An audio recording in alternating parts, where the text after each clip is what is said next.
Hi guys, so we are going to finish out talking about prepositions by talking about prepositional phrases. Now, if you feel confident with prepositions, then this will be kind of a nice review for you. And preposition, if you can find the preposition in the object, you've already found the prepositional phrase, whether you know it or not.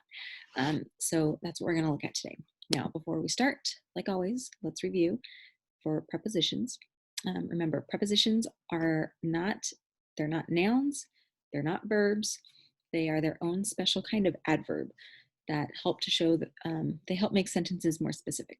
So Quinn hid the Candyland pieces in the barn. This is something he likes to do a lot. We have a little toy barn and he likes to hide the Candyland pieces in there so we can't find them. Quinn hid the Candyland pieces in the barn. What is your preposition in this sentence? It is in. So the preposition is in. The subject would be Quinn hid the Candyland pieces in what? Barn. Barn would be our subject, or I mean our object, sorry. Emmy slid down on her belly.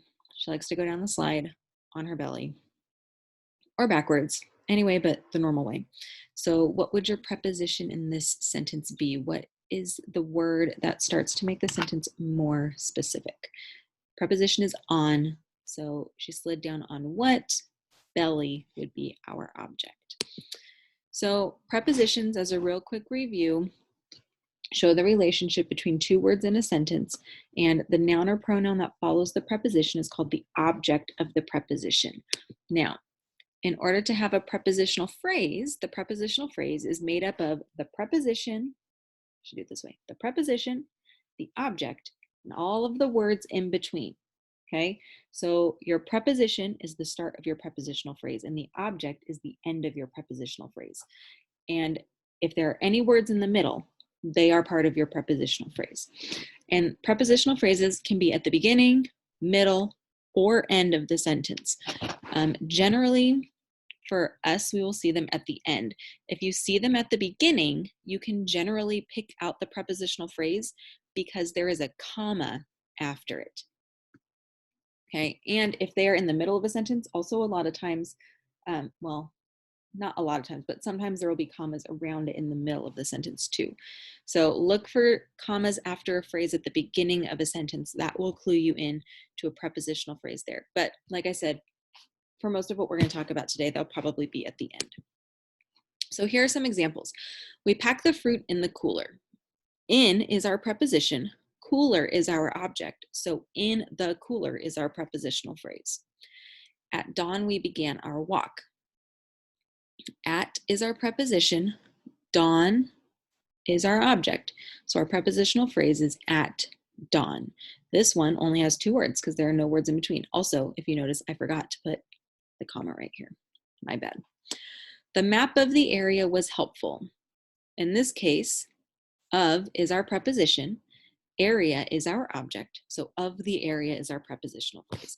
And prepositional phrases are not necessary parts to the sentence, remember. So you can take them out of the sentence and your sentence will still make sense. So for example, I could just say we packed the fruit, or we began our walk, or the map was helpful. So another way to check to make sure that you have the right thing for your prepositional phrase will be to take that out of the sentence. And if your sentence still makes sense and is a complete sentence, you have identified the correct prepositional phrase. So let's do some practice. Find the prepositional phrase. I have started by highlighting the preposition for you. So how would you travel across a river? How would you travel across what? River is your object. So your prepositional phrase would be across a river. You might cross at a shallow place or a rocky spot. In this case, at is our preposition. So you might cross at where, shallow place, and rocky spot are both objects. So at a shallow place or rocky spot would be our whole prepositional phrase. This one would be long. Bridges are a solution to the problem. In this case, to is our preposition. Bridges are a better solution to what? To problem. So our prepositional phrase would be to the problem. On bridges, traffic moves safely and easily. In this case, our preposition is at the beginning, it's on. Bridges, on what? Bridges. So bridges is our object. So on bridges is our prepositional phrase. And notice I did remember to put a comma here, because I could take on bridges out and just have traffic move safely and easily. And that would be a complete sentence. On bridges is just helping to make it more specific. The George Washington Bridge is used by many travelers. You have to first find the preposition in this sentence.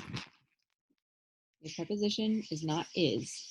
Okay, a lot of people want to make is a preposition. It's a linking verb or a helping verb. In this case, it's a helping verb. So by is your preposition. So by whom travelers is your object. So by many travelers is your prepositional phrase. You could just have the George Washington Bridge is used, and that would be a complete sentence. So we don't really need by many travelers. Let's make it more. It is an important connection between New York and New Jersey. Okay? What is your preposition? It is an important connection between New York and New Jersey. In this case, between is your preposition. New York and New Jersey are both objects, so your prepositional phrase would be between New York and New Jersey. Okay? It is an important connection, could be its own sentence. It's not a specific sentence, but it's a sentence. Between New York and New Jersey, just to make it more specific, so we know what the person is talking about. In every age, people have built bridges. There's one clue into here that's called direct phrases, and it is this comma right here. In is your preposition, age is your object. So in every age is your prepositional phrase. The oldest bridge was found in England. In this case, find your preposition. It's the same preposition as what was in the last slide. It is in, and England is your object. So in England is your prepositional phrase. Piles of rock form on the bridge. Piles of rock form on the bridge. What would be your preposition? In this case, your preposition is on. Object is on what? On bridge. So on the bridge would be your prepositional phrase. Piles of rock form could be its own sentence. During the Middle Ages, stone bridges were built. Again, there is a hint in this sentence telling you where the prepositional phrase is. And again, it is this comma right here. During the preposition, during what? Middle Ages. So during the Middle Ages is your prepositional phrase. The bridges were lined with shops and dwellings. What would be your prepositional phrase? In this case, it would be with shops and dwellings. That's your prepositional phrase. With is your preposition. Shops and dwellings are your object. So with shops and dwellings would be your prepositional phrase. All right, so here is your assignment. You're going to have a prepositional phrase sentence work to do. And let me show you what it looks like because it will be easier to understand. So here's what it looks like. It's 7 slides long. Here are the directions. Write a sentence to go with each picture. Your sentence must include a prepositional phrase, only one. And you have to highlight the prepositional phrase that you choose to use. And each preposition must be different. So that means you can't use in or on or under for all of your prepositions. Each one has to be different. And I will go through to make sure they're all different. So here's an example. Here's a nice picture of Quinn and Emmy. It says Quinn and Emmy sat on the towel. In this case, my prepositional phrase is on the towel. So I highlighted it in yellow. It doesn't matter which color you choose to highlight. Just pick one color and stick with it and make it a light, like a light enough color to choose from. This right here, this is the highlight button. So you have bold, italic, underline, font color, which you don't need to mess with, highlight. So pick any one of these that is like nice and light. Don't pick a dark color or red or like a dark purple or anything. Stay like yellow, green, this yellow, this green, or this blue, or like one of these light colors. Okay. And make sure you choose the highlight tool, not the text color tool. Okay. So in this case, on is my preposition, towel is the object, on the towel is the prepositional phrase.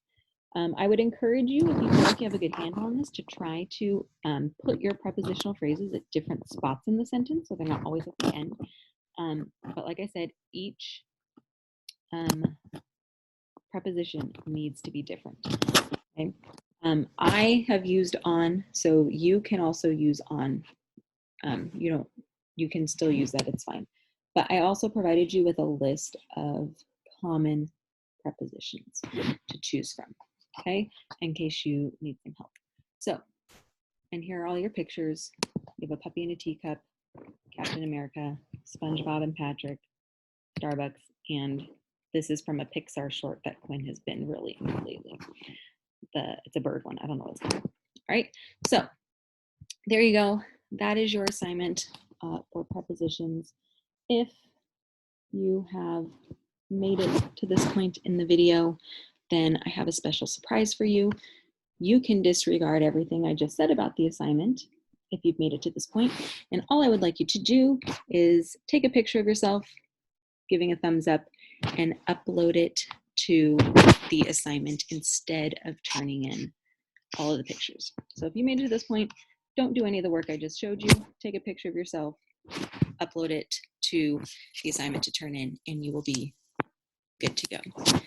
And if you are watching this and you made it this far, no spoiling it and telling all of your friends. I want to see who is watching these videos. So if you made it this far and you are watching these videos, fist bump to you. Don't spoil it for everybody else. I want to test you guys and see who's doing this. All right, so go forth and do great. Next week, we will talk more about fun figurative language. See you guys later.